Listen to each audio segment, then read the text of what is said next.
In the world of elite military operations where split-second decisions mean the difference between life and death, there exists a brotherhood so exclusive that only the strongest, fastest, and most mentally resilient warriors earn their place. For decades, this brotherhood remained exactly that, a brotherhood. No woman had ever broken through the steel walls of prejudice, physical demands, and institutional barriers that protected the most classified missions on Earth. But what happens when the impossible becomes inevitable? When years of rejection, doubt, and whispered conversations behind closed doors suddenly give way to 4 words that would change military history forever? Iron Wolf, you're up. This is the story of a woman who refused to accept limitations, a commander who valued results over tradition, and a mission so critical that personal beliefs had to be set aside for national security. It's about the moment when being underestimated became the greatest weapon of all, and how one person's determination to prove herself worthy would reshape an entire institution's understanding of what true strength really means. Some called her crazy. Others called her dangerous. Her enemies would soon call her unstoppable. But to those who knew her best, she was simply Sarah Chen, the woman who never learned how to quit, even when quitting seemed like the only rational choice left. Sarah Chen never intended to become a symbol. Growing up in a small town in Oregon, the daughter of a Chinese immigrant father and Irish-American mother, she simply wanted to serve her country. Her father, Dr. David Chen, had fled communist China as a young man, with nothing but medical textbooks and an unwavering belief in American opportunity. Her mother, Catherine, was a high school principal who taught her that respect was earned through actions, not words. The first time Sarah mentioned joining the military, her parents exchanged worried glances across the dinner table. It was 2008, and the wars in Iraq and Afghanistan dominated the news. But Sarah had made up her mind during her sophomore year at Oregon State University, where she was studying international relations and maintaining a 3.9 GPA while working 2 part-time jobs. The campus military recruiter, Sergeant First Class Martinez, initially tried to steer her toward intelligence or logistics roles. Sarah listened politely, then asked about special operations. Martinez laughed, not mockingly, but in the way adults laugh when children say they want to become astronauts. He explained that women weren't allowed in direct combat roles, let alone special ops. Sarah nodded, thanked him, and walked away. But she didn't give up. Instead, she began researching every regulation, every policy, every legal challenge related to women in combat. She spent hours in the university library, reading military journals and policy papers. She learned about female soldiers in other countries who had successfully integrated into special forces units. She studied the physical requirements, the psychological profiles, the training methodologies. What she discovered was a gap between what was officially possible and what was actually happening in the field. After graduating summa cum laude, Sarah enlisted as an Army intelligence specialist. Her first duty station was Fort Bragg, North Carolina, home of the 82nd Airborne Division and, more importantly, Special Operations Command. She had a plan. If she couldn't officially join Special Operations, she would make herself indispensable to their missions. Basic training was a revelation. Sarah had been athletic in college. She ran cross-country and played club soccer. But military training was different. It wasn't just about physical fitness. It was about mental toughness, adaptability, and the ability to function under extreme stress. While other recruits struggled with the demands, Sarah thrived. She finished first in her physical fitness tests, scored highest on marksmanship, and demonstrated natural leadership abilities that even the most skeptical drill sergeants couldn't ignore. Her advanced individual training in military intelligence opened new doors. Sarah excelled at analyzing enemy communications, understanding cultural nuances, and developing operational intelligence that proved crucial for mission planning. Her Chinese language skills and cultural background became valuable assets as military focus shifted toward the Pacific region and emerging threats from China. At Fort Bragg, Sarah was assigned to the 525th Military Intelligence Brigade, which provided intelligence support to special operations units. For the first time, she was working directly with the community she hoped to join. The work was challenging and rewarding, but Sarah could see the limitations of her role. She was providing intelligence from behind a desk while others acted on that intelligence in the field. The soldiers she worked with in special operations were impressive, physically capable, mentally sharp, and completely dedicated to their missions. But Sarah also noticed something else. During mission debriefs, she often identified patterns and connections that others missed. Her analytical mind, combined with her language skills and cultural insights, provided perspectives that proved valuable for operational success. One particular incident changed everything. In 2011, Sarah was providing intelligence support for a mission targeting a high-value individual suspected of coordinating attacks against American forces. The target was believed to be hiding in a compound in a remote area, where local women played crucial roles in the community structure. The mission had been planned as a traditional direct action raid, but Sarah identified cultural factors that suggested a different approach would be more effective. She proposed a strategy that would require someone who could interact with local women, understand their concerns, and gather intelligence that male soldiers couldn't access. The mission commander, Colonel James Harrison, initially dismissed her suggestion. But when the original plan failed to locate the target, Harrison reluctantly agreed to try Sarah's approach. Sarah worked with a female Army officer to develop a cover story and cultural approach that would allow them to interact with women in the target area. The operation was a complete success. Not only did they locate the high-value target, but they also gathered intelligence about a larger network that led to several follow-up operations. Colonel Harrison was impressed, but he also saw a problem. Sarah's contributions were proving too valuable to ignore, but she was limited by regulations that prevented her from officially participating in special operations missions. He began quietly advocating for policy changes that would allow talented soldiers like Sarah to contribute more directly to special operations missions. Meanwhile, Sarah continued pushing herself physically and professionally. She began training with special operations personnel during their PT sessions, often outperforming soldiers who had been in the community for years. Her dedication was noticed by Master Sergeant Rick Thompson, a veteran of multiple deployments who had initially been skeptical of having a female intelligence analyst working so closely with his team. Thompson became an unexpected mentor. He helped Sarah understand the unwritten culture of special operations, the importance of trust and reliability, and the standards that went far beyond official requirements. He also helped her navigate the complex politics of a male-dominated community where change was viewed with suspicion. The relationship wasn't without challenges. Some soldiers resented Sarah's presence and questioned whether she was trying to prove something or genuinely committed to the mission. There were comments about special treatment suggestions that she was only succeeding because standards were being lowered, and occasional outright hostility from individuals who believed women had no place in their world. Sarah's response was consistent. She let her work speak for itself. She volunteered for the most difficult assignments, worked longer hours than required, and consistently delivered results that exceeded expectations. She also made it clear that she wasn't asking for special consideration. She wanted to be held to the same standards as everyone else. Her approach gradually won over most skeptics. Soldiers who had initially opposed her presence began requesting her support for their missions. Her cultural insights and analytical skills proved valuable in operations across multiple theaters, from Afghanistan to the Philippines to Eastern Europe. Sarah became known for her ability to understand complex situations quickly and develop innovative solutions to tactical problems. The turning point came during a mission in Afghanistan in 2012. Sarah was providing intelligence support for Operation targeting a Taliban commander who had been responsible for several attacks on American forces. The mission involved multiple moving parts and required real-time intelligence analysis to adapt to changing conditions. During the operation, the original plan fell apart when the target changed locations unexpectedly. Sarah was monitoring communications and identified a pattern that suggested where the target was heading. Her analysis proved correct and the mission was successful. But more importantly, her real-time contributions during the operation demonstrated that she could perform under pressure in ways that went beyond traditional intelligence support. After the mission, the team leader, Captain David Rodriguez, submitted a formal recommendation that Sarah be considered for advanced training that would allow her to contribute more directly to special operations missions. The recommendation made its way up the chain of command, where it landed on the desk of Colonel Harrison, who had been tracking Sarah's career with interest. Harrison faced a dilemma. Sarah was clearly qualified and had proven herself capable, but military regulations and cultural resistance made it difficult to advance her career within special operations. He began working with other senior leaders to find ways to utilize Sarah's talents while navigating institutional barriers. The solution came from an unexpected source. Changes in military policy were beginning to open new opportunities for women in combat roles. The success of female soldiers in Iraq and Afghanistan had demonstrated that gender-based restrictions were limiting military effectiveness. Senior leaders were beginning to recognize that excluding qualified personnel based on gender was counterproductive. Sarah learned about these policy changes through official channels, but she also heard about them through informal networks within the special operations community.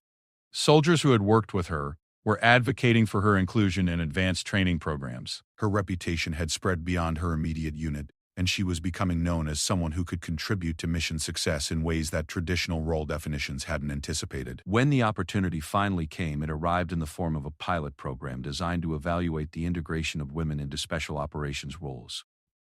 Sarah was one of 3 women selected to participate in the program, which would involve the same training and evaluation standards used for male candidates. There would be no modifications, no special considerations, and no guarantees of success. Sarah accepted immediately.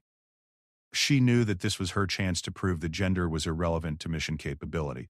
She also understood that her performance would influence opportunities for other women who might follow. The pressure was enormous, but Sarah had been preparing for this moment her entire military career. The announcement of the pilot program created controversy within the special operations community. Some soldiers supported the initiative, particularly those who had worked with Sarah and seen her capabilities firsthand. Others opposed it, arguing that it represented a lowering of standards or a political gesture that would compromise operational effectiveness. Sarah ignored the controversy and focused on preparation. She knew that her performance would be scrutinized more closely than any male candidates. She couldn't afford to be good enough, she had to be exceptional. Every exercise, every evaluation, every interaction would be measured against a standard that went beyond official requirements. As she prepared for the selection process, Sarah reflected on the journey that had brought her to this point.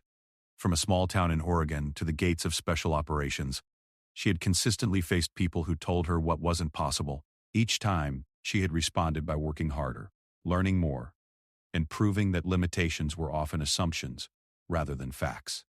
The night before selection began, Sarah received a call from her father. Dr. Chen told her that regardless of the outcome, he was proud of what she had accomplished. He reminded her that success wasn't just about personal achievement. It was about opening doors for others and proving that capability had nothing to do with gender, race, or background. Sarah appreciated the support, but she also knew that sentiment wouldn't help her complete the grueling weeks ahead. She would need every ounce of physical strength, mental toughness, and determination she had developed over years of preparation. More importantly, she would need to maintain her focus on the ultimate goal, proving that she could contribute to mission success at the highest levels of military operations. The selection process would test her in ways she couldn't imagine. It would push her beyond previous limits and force her to confront doubts from others and herself. But Sarah had never backed down from a challenge, and she wasn't about to start now.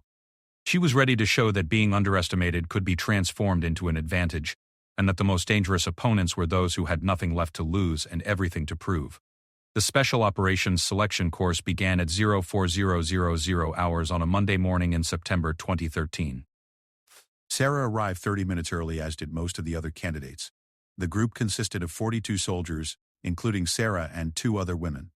The atmosphere was tense, competitive, and charged with the knowledge that most of them would not make it through the next 6 weeks. The selection cadre made no acknowledgement of the female candidates during their initial briefing. The message was clear. There would be no special treatment, no modifications to standards, and no excuses for failure. Sarah appreciated the approach. She had never wanted to be treated differently, and she understood that earning respect would require meeting every standard without exception. The first week was designed to establish baseline fitness and eliminate candidates who weren't physically prepared for the demands ahead. Sarah had trained obsessively for months, but she quickly discovered that no amount of preparation could fully simulate the relentless pace and varied demands of selection. The daily routine included multiple PT sessions, long ruck marches with heavy loads, weapons training, and academic instruction that continued well into the evening. By the end of the first week, 8 candidates had dropped out or been eliminated for medical reasons. Sarah remained, but she was learning painful lessons about the difference between being in good shape and being selection ready. Her body ached in places she didn't know existed, and she was consuming calories at a rate that made it difficult to maintain her weight. The psychological pressure was as challenging as the physical demands. Candidates were constantly evaluated not just on performance, but on attitude, leadership potential, and ability to function under stress. Sarah noticed that she was being watched more closely than most other candidates. Every mistake was noted. Every success was scrutinized for signs of special treatment. The second week introduced land navigation and small unit tactics. Sarah's intelligence background gave her advantages in planning and analysis, but she struggled with some of the more technical aspects of weapon systems and equipment that other candidates had mastered during their infantry training. She spent extra hours studying and practicing, often working with candidates who were willing to share their expertise in exchange for help with map reading and mission analysis. During this period, Sarah began developing relationships with other candidates that went beyond simple cooperation. Candidates started recognizing her contributions to team exercises and appreciating her analytical approach to complex problems.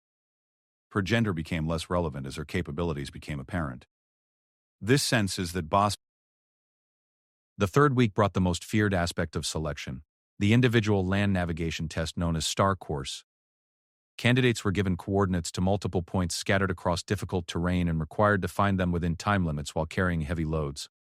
The course was designed to test not just navigation skills but mental resilience when faced with exhaustion, disorientation, and the constant pressure of time constraints. Sarah's first day on the STAR course was a disaster. She became disoriented early in the route and spent valuable time trying to relocate herself on the map. When she finally found her rhythm, she was behind schedule and facing the possibility of missing time limits. The cadre provided no encouragement or assistance. Candidates who couldn't adapt were expected to eliminate themselves. That evening, Sarah analyzed her performance with the same methodical approach she used for intelligence problems.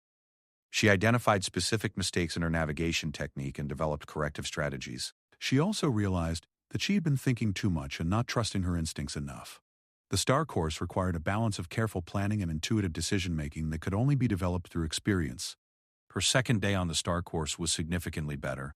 Sarah found her points within time limits and began developing confidence in her navigation abilities. More importantly, she discovered that she could push through physical exhaustion and mental fatigue by maintaining focus on immediate objectives rather than worrying about the overall course. By the end of the third week, the candidate class had been reduced to 26 soldiers. Sarah was among the survivors, but she knew that the most challenging portions of selection lay ahead. The fourth week would introduce team exercises that tested leadership skills and ability to work effectively under extreme stress. The team phase revealed different aspects of Sarah's personality and capabilities. She was naturally analytical and preferred to thoroughly understand problems before proposing solutions. This approach worked well for complex planning exercises, but created challenges during high-pressure situations that required immediate decisions. Sarah had to learn to trust her instincts and act decisively even when she didn't have complete information. Her leadership style also differed from many of her male counterparts. Where others might rely on authority and intimidation, Sarah used collaboration and clear communication. Some candidates initially mistook her approach for weakness, but they quickly learned that she could be as demanding and uncompromising as anyone when mission success was at stake. During one particularly challenging exercise, Sarah's team was tasked with planning and executing a mock rescue operation in a built-up area. The scenario involved multiple variables, time pressure, and deliberately incomplete information. Sarah was selected as team leader, making her the first woman to lead a team during the selection process. The exercise tested every skill Sarah had developed during her military career. She had to analyze the tactical situation, develop a plan that accounted for multiple contingencies, coordinate with supporting elements, and adapt to changing conditions in real time. The added pressure of being the first female team leader intensified every decision and made mistakes more visible. Sarah's team performed exceptionally well. Her analytical approach to the problem identified solutions that other teams had missed, and her clear communication kept everyone focused on their assigned tasks. When the scenario changed unexpectedly, Sarah adapted the plan quickly and maintained team cohesion under pressure. The exercise was completed successfully, and several cadre members privately acknowledged that it had been one of the better team performances they had observed. The success came with a cost. Sarah could sense that some candidates and cadre members were watching her even more closely, looking for signs that her success was due to luck rather than skill. She understood that she would need to maintain consistently high performance to avoid having her achievements dismissed or minimized. The fifth week introduced the psychological evaluation phase of selection. Candidates underwent extensive testing designed to identify personality traits and mental characteristics that predicted success in special operations missions. The evaluation included written tests, interviews with psychologists, and practical exercises designed to reveal how individuals responded to stress and uncertainty. Sarah approached the psychological evaluation with the same preparation she had applied to every other aspect of selection. She researched the types of tests used, studied successful psychological profiles, and practiced techniques for managing stress during interviews. She understood that the evaluation was looking for specific characteristics: mental resilience, adaptability, emotional stability, and the ability to function effectively in high-stress environments. The interviews were particularly challenging. Psychologists probed deeply into Sarah's motivations, her relationships with family and colleagues, and her ability to handle criticism and failure. They asked about her experiences as a woman in a male-dominated environment and whether she felt she had anything to prove. Sarah answered honestly but strategically, emphasizing her focus on mission accomplishment rather than personal validation. One psychologist asked Sarah directly whether she believed her presence in special operations would create unnecessary risks for male team members who might feel obligated to protect her. Sarah's response was measured but firm. She explained that her military experience had taught her that effective teams were built on mutual trust and confidence in each team member's abilities. Gender became irrelevant when everyone was focused on mission success and team survival. During the practical exercises, Sarah demonstrated the mental resilience that had carried her through previous challenges. She remained calm under pressure, made logical decisions based on available information, and showed no signs of the emotional instability that evaluators sometimes expected from female candidates. Her performance during stress tests exceeded standards established for male candidates. The final week of selection combined all previous elements into a comprehensive evaluation known as Long Walk. Candidates were required to complete an extended land navigation course while carrying heavy loads and operating on minimal sleep. The exercise was designed to push candidates beyond their perceived limits and reveal who had the mental toughness to continue when quitting seemed like the only rational choice. Sarah began the long walk with confidence built through 5 weeks of successful performance. She had proven to herself and others that she could meet every standard and challenge that selection presented. But the long walk tested her in ways that previous exercises had not. The physical demands were extraordinary. Sarah carried a 70-pound rucksack over mountainous terrain for distances that seemed to have no end. Her feet developed blisters that became infected. Her shoulders ached from the constant weight of her pack. Her legs cramped from dehydration and exhaustion. Sleep deprivation affected her judgment and made simple tasks seem overwhelmingly difficult. More challenging than the physical pain was the mental battle against doubt and despair. During the darkest hours of the exercise, when Sarah was alone on a mountain trail with no end in sight, she questioned whether the sacrifice was worth the potential reward. She thought about easier paths she could have chosen, and wondered whether she was trying to prove something that didn't need proving. Each time these thoughts arose, Sarah forced herself to remember why she had started this journey. She thought about her father's courage in leaving everything behind to pursue opportunity in America. She remembered her mother's lessons about earning respect through actions. She considered the other women who might follow and the doors that her success could open for them. Sarah also drew strength from the soldiers she had worked with over the years who had believed in her capabilities when others doubted. She thought about Master Sergeant Thompson's mentorship and Colonel Harrison's willingness to advocate for her advancement. She remembered the successful missions where her contributions had made a difference and the lives that had been saved through her intelligence work. Most importantly, Sarah focused on the immediate task at hand. She broke the overwhelming challenge into manageable pieces, the next checkpoint, the next mile, the next hour. She celebrated small victories and learned to find motivation in simply continuing to move forward when stopping would have been easier. The long walk lasted 4 days. Candidates were eliminated throughout the exercise for medical reasons, for missing time limits, or for voluntarily withdrawing when the challenge became too overwhelming. Sarah persevered through each day, maintaining her focus on navigation and time management even when her body screamed for relief. On the final day, Sarah reached the last checkpoint with minutes to spare. She had completed every requirement of the selection process and proven that she could meet the standards that had been established without modification or special consideration. More importantly, she had demonstrated the mental toughness and determination that were essential for success in special operations missions.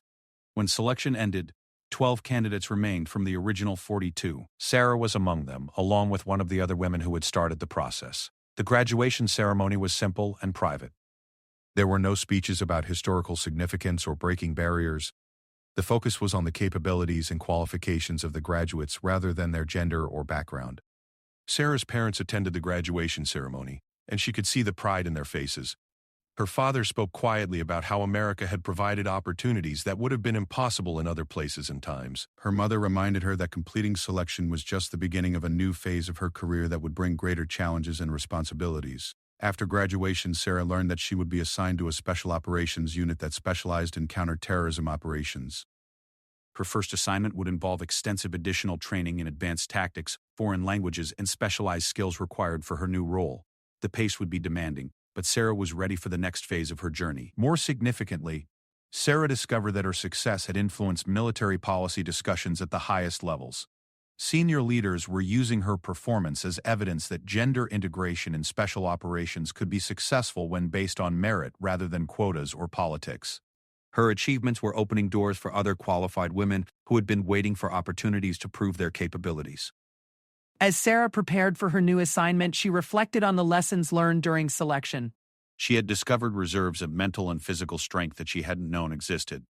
She had learned to function effectively under extreme stress and to maintain focus on objectives when distractions and setbacks threatened to derail her progress. Most importantly, she had proven to herself that being underestimated could be transformed into a strategic advantage. The selection process had changed Sarah in fundamental ways. She was no longer the eager intelligence analyst who had dreamed of joining special operations. She was now a qualified operator with proven capabilities and the confidence that came from meeting every challenge that had been presented to her. She was ready for whatever mission would come next, knowing that she had earned her place through performance rather than politics or special consideration.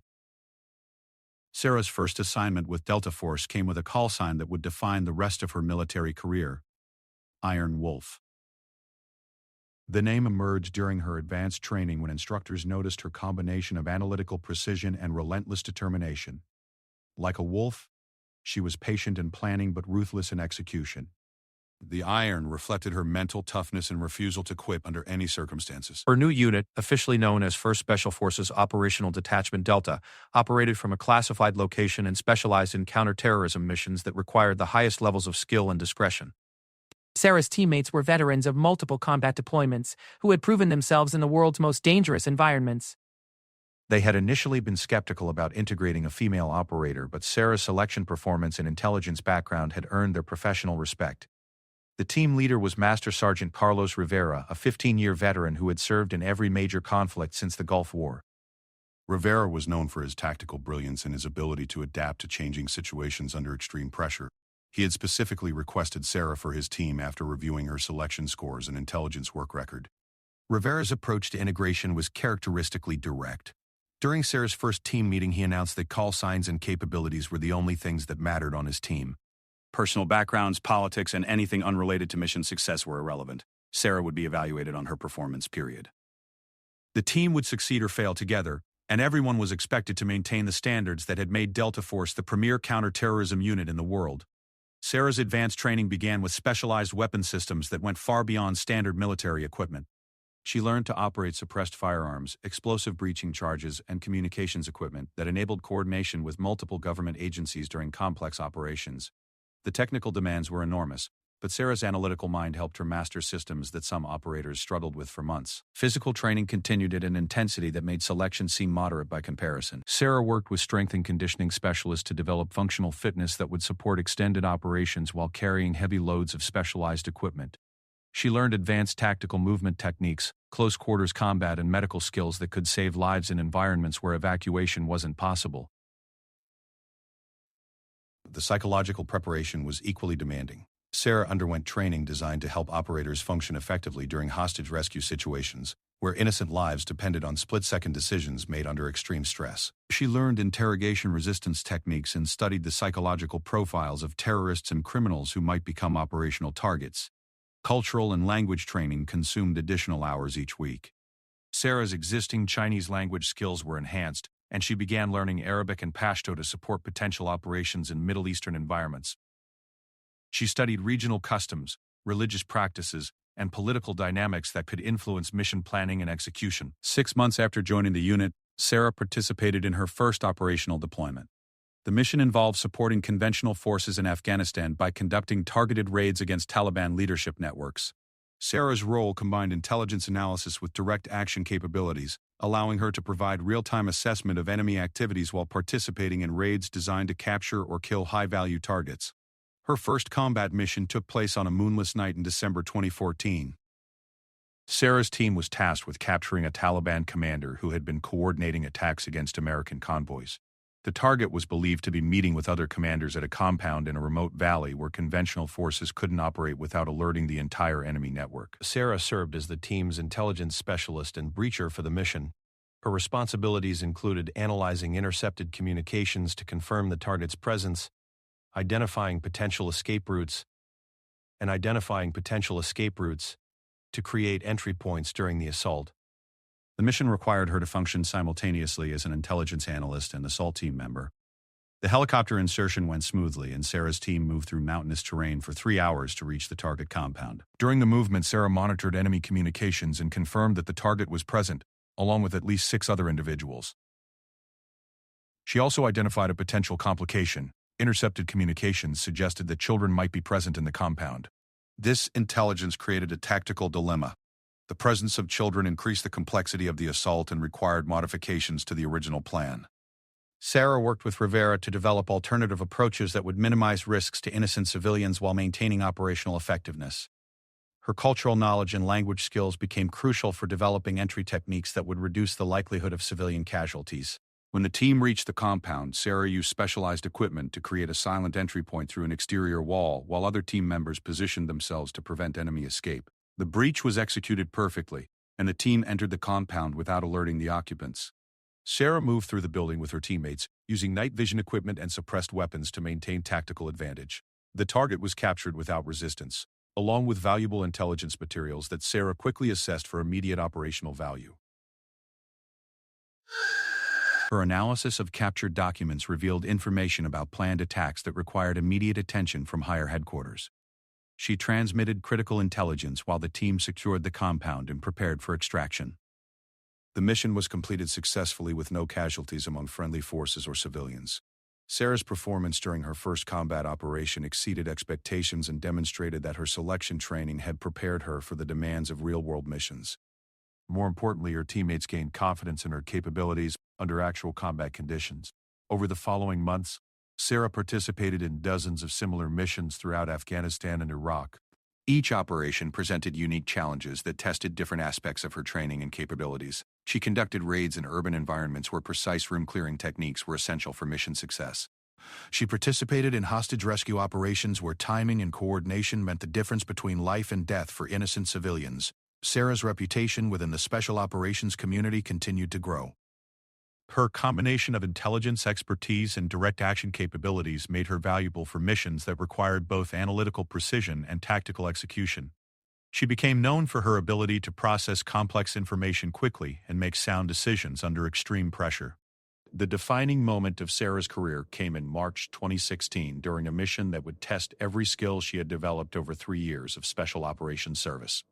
Intelligence sources had identified a terrorist cell planning a major attack against American interests in Europe. The cell leader was a sophisticated operative who had evaded capture for years by using advanced operational security techniques. The target had been located in a heavily defended compound in a mountainous region where conventional military operations weren't feasible. The mission would require a small team to infiltrate the area, conduct surveillance to confirm the target's presence, and execute a capture operation without alerting other members of the terrorist network. Sarah was selected for the mission based on her intelligence background and proven combat capabilities. The team would consist of only 4 operators, making each team member's performance critical for mission success. Sarah would serve as the primary intelligence specialist and secondary assault team leader, responsibilities that would test her abilities in both analytical and tactical roles. The mission commander was Colonel David Stone, a legendary special operations officer who had led some of the most successful counterterrorism missions of the past decade. Stone had initially been skeptical about female operators but had become one of Sarah's strongest supporters after observing her performance during previous deployments. Stone's briefing for the mission was characteristically direct. The target represented a significant threat to American security, and failure wasn't acceptable. The team would operate without conventional support in an environment where capture would mean death and discovery would compromise ongoing intelligence operations. Each team member would need to perform at the highest levels of their capabilities throughout the operation. Sarah spent 2 weeks preparing for the mission, studying every available piece of intelligence about the target area, and developing multiple contingency plans for different scenarios. She worked with imagery analysts to identify potential entry and escape routes, coordinated with signals intelligence specialists to understand enemy communication patterns, and rehearsed assault techniques with her teammates until they could execute complex maneuvers without verbal communication. The infiltration required Sarah's team to cross hostile territory on foot, while avoiding enemy patrols and surveillance systems. They moved only at night, using advanced navigation equipment and stealth techniques that Sarah had perfected during countless training exercises. The 3-day movement to the target area tested her endurance and navigation skills while requiring constant vigilance against detection. Once in position, Sarah established a surveillance site that provided clear observation of the target compound while remaining concealed from enemy security. She confirmed the target's presence through visual observation and intercepted communications, but she also discovered that the situation was more complex than intelligence reports had indicated. The compound contained twice as many occupants as expected, including family members and other non-combatants who would complicate any assault operation. Sarah's analysis revealed that the target followed a predictable routine that might allow for a capture operation during a brief window when he was separated from other occupants. Sarah transmitted her assessment to the mission commander and recommended modifications to the original plan that would account for the changed circumstances. Her recommendations were accepted, and the team prepared for a capture operation that would require precise timing and flawless execution. The assault began at 0300 hours when Sarah used specialized equipment to disable the compound's security systems. She then led 2 teammates through a silent entry while the 4th team member provided overwatch from a concealed position. Sarah moved through the building using techniques that had become second nature through years of training and operational experience. She located the target in a room with 2 bodyguards who were eliminated quickly and quietly before they could alert other occupants. Sarah secured the target and valuable intelligence materials, while her teammates cleared the remainder of the building to ensure that no additional threats remained. The extraction required Sarah's team to move the captured target through hostile territory while avoiding enemy forces that had been alerted by the target's disappearance. Sarah used her intelligence skills to monitor enemy communications and identify safe routes that avoided patrol areas and checkpoints.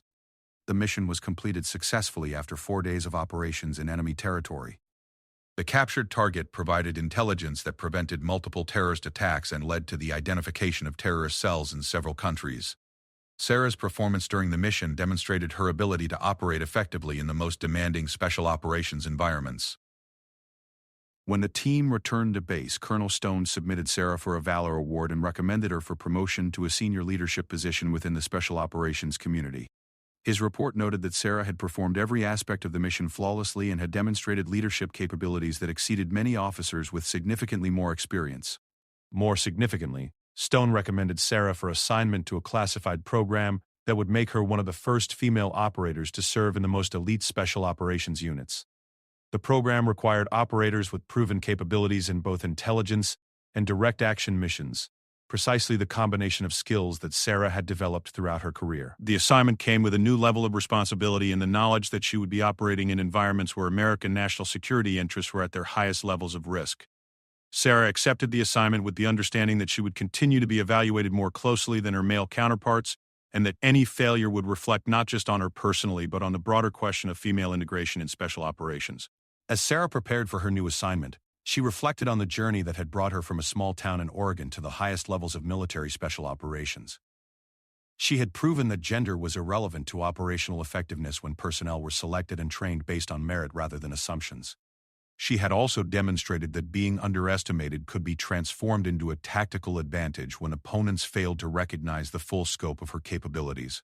The young woman who had been told that women couldn't serve in special operations had become Iron Wolf, an operator whose reputation was built on operational success rather than political symbolism. She had earned the respect of the most elite soldiers in the American military through performance that spoke louder than any argument about gender integration. Sarah's story had become larger than her individual achievements. She had opened doors for other qualified women and had proven that diversity could enhance rather than compromise operational effectiveness. But more importantly, she had demonstrated that determination, preparation, and refusal to accept limitations could overcome institutional barriers that had seemed insurmountable. When Colonel Stone announced Sarah's next assignment to the team, he used 4 words that had become the ultimate recognition in the special operations community. The mission would be classified at the highest levels, the stakes would be enormous, and success would require an operator with proven capabilities in the most demanding environments. Iron Wolf, you're up. Sarah nodded in acknowledgement, understanding that this moment represented both recognition of her past achievements and confidence in her ability to meet whatever challenges lay ahead. She had proven that being underestimated was temporary, but earning respect through performance was permanent. The woman who had never learned to quit was ready for whatever mission would test her capabilities next.